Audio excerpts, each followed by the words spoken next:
So the world is changing. I think it will be forever changed considering the coronavirus pandemic. We've seen people continue to go out, not listen to government policies, gather in groups, and ignoring the idea of staying home and staying safe. But most of us are listening. Most of us are choosing to stay home, and we're starting to listen to better our global health and to better our planet. I wasn't sure how I could help, and at times I felt helpless. All I knew was that I wanted to keep my friends and family safe. So instead of me telling you what I think, I felt it a good idea to try and tell my friends' perspective from wherever they are in the world, and to really show their own personal opinions, just to illustrate how global this pandemic is. Here are their words. I hope you listen to them.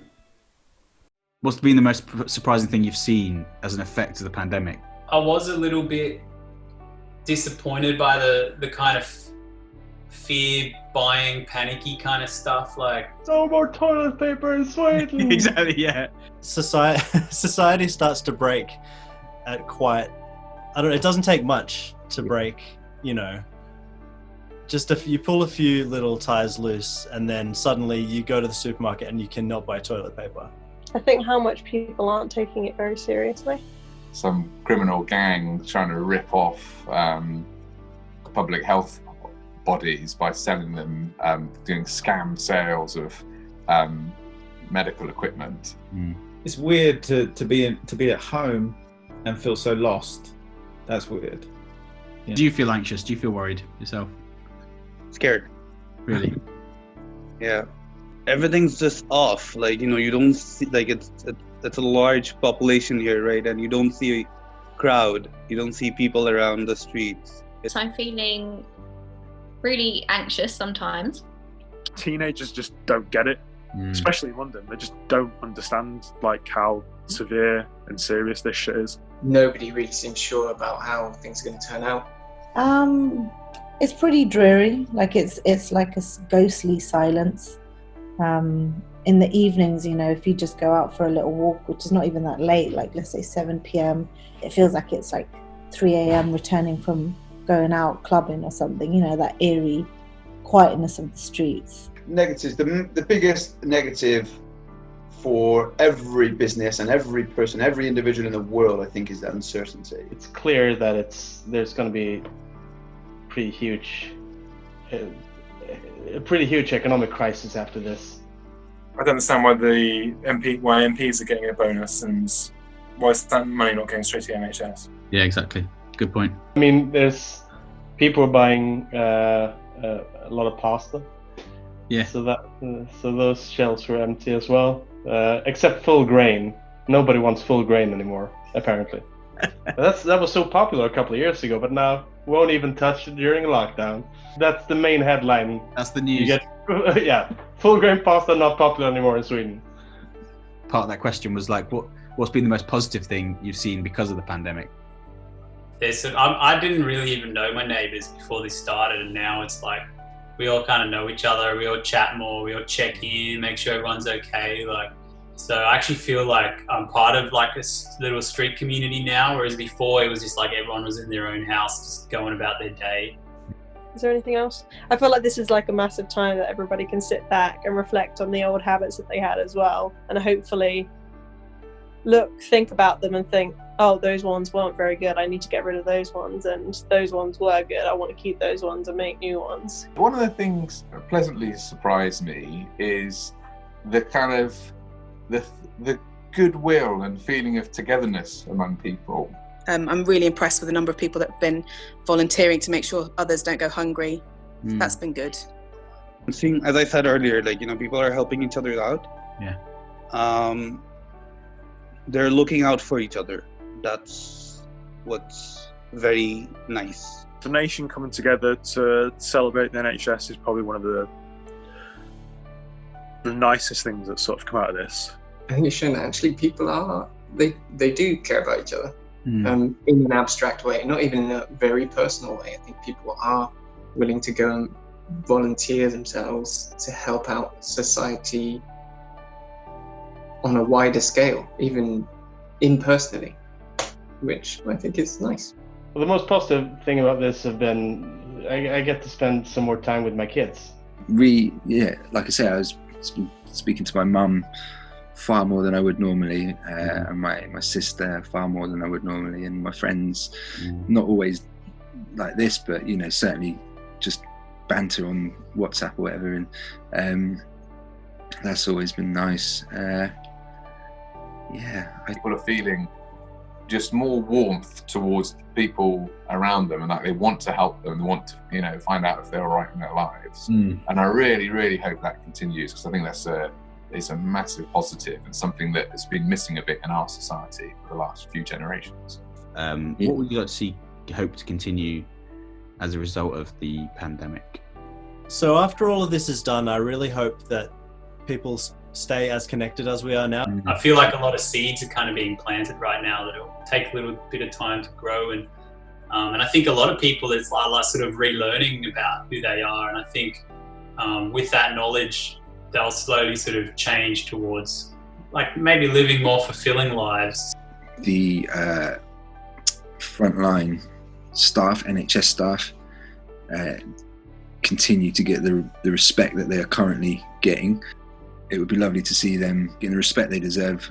You know, like we realise that, yeah, you might pay footballers this much money, but nurses deserve more. You know, that's absolutely the only thing. If nothing else changes, that's got to change. I reckon there'll be some really good data on pollution. I'm hopeful that there's likely some really concrete scientific data to say, right, we cut flights by 95% and it had this positive impact and pollution in cities and everything. And hopefully that will kind of be a good armory for scientists and policymakers that change people's mindset a bit and accelerate, you know, positive changes a bit in terms of protecting the environment and looking after it a bit better than we have been. Once things get back to normal, I hope that we see that people's differences don't seem as important as they once were before the pandemic. Social differences, political differences, economic differences. Hopefully they won't be so important in how we identify ourselves as individuals, and I hope that we identify more as a community.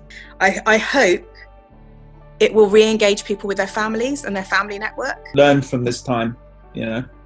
Learn from this time. Take what, you know. Take everything you can out of this. You know, learn about yourself. Learn about the people around you. Learn about the world. Watch more documentaries. Read more books. Play an instrument, whatever it might be. But just learn from this time. Me, my family, and I think the whole nation is so supremely supportive, appreciative of the work that those frontline people are doing. That it just, like I say, it does reduce me to tears sometimes. So, amazing job, keep going, and the nation is with you.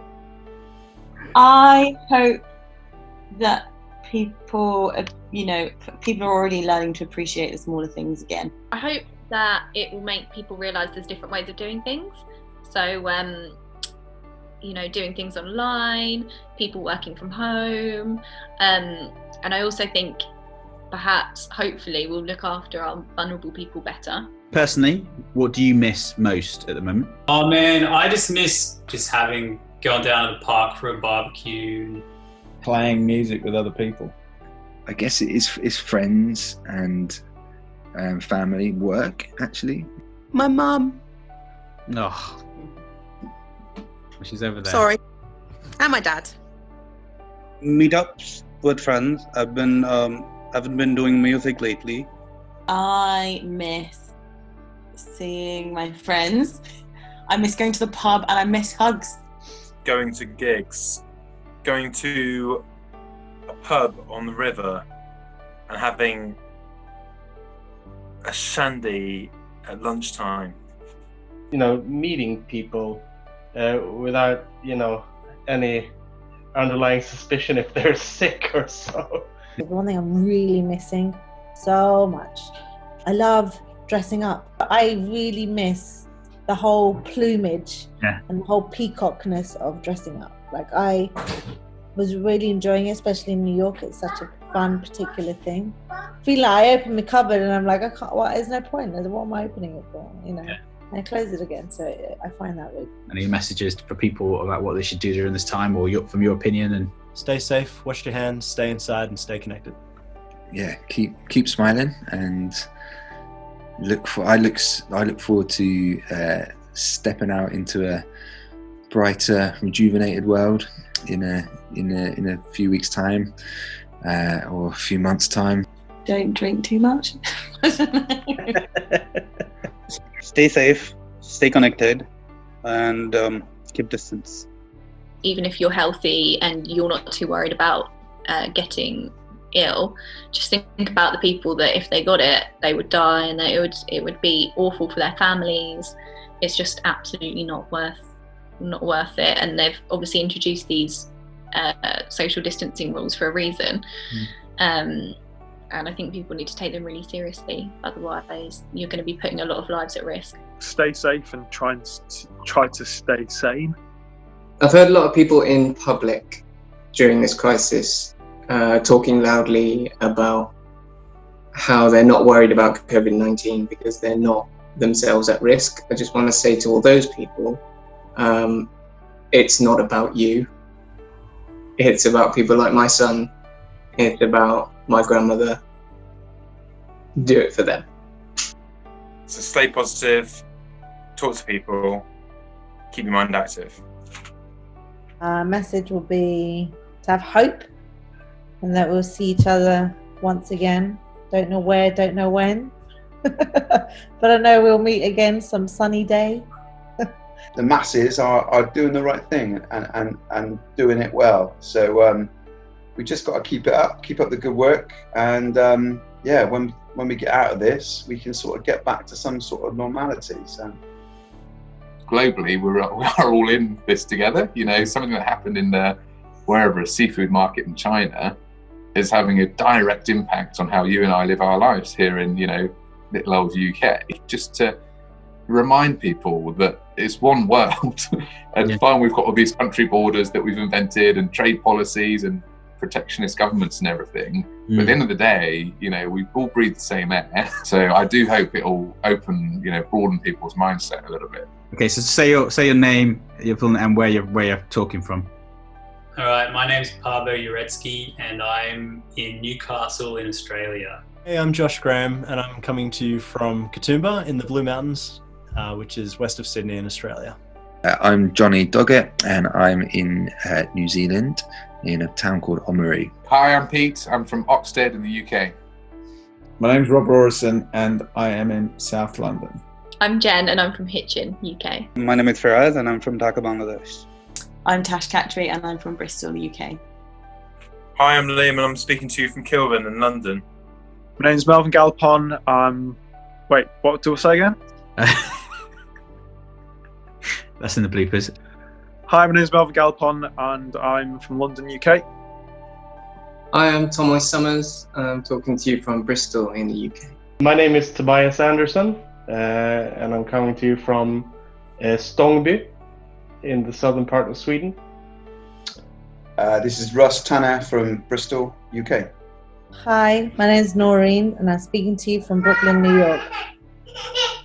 So stay positive, talk to people, and stay safe.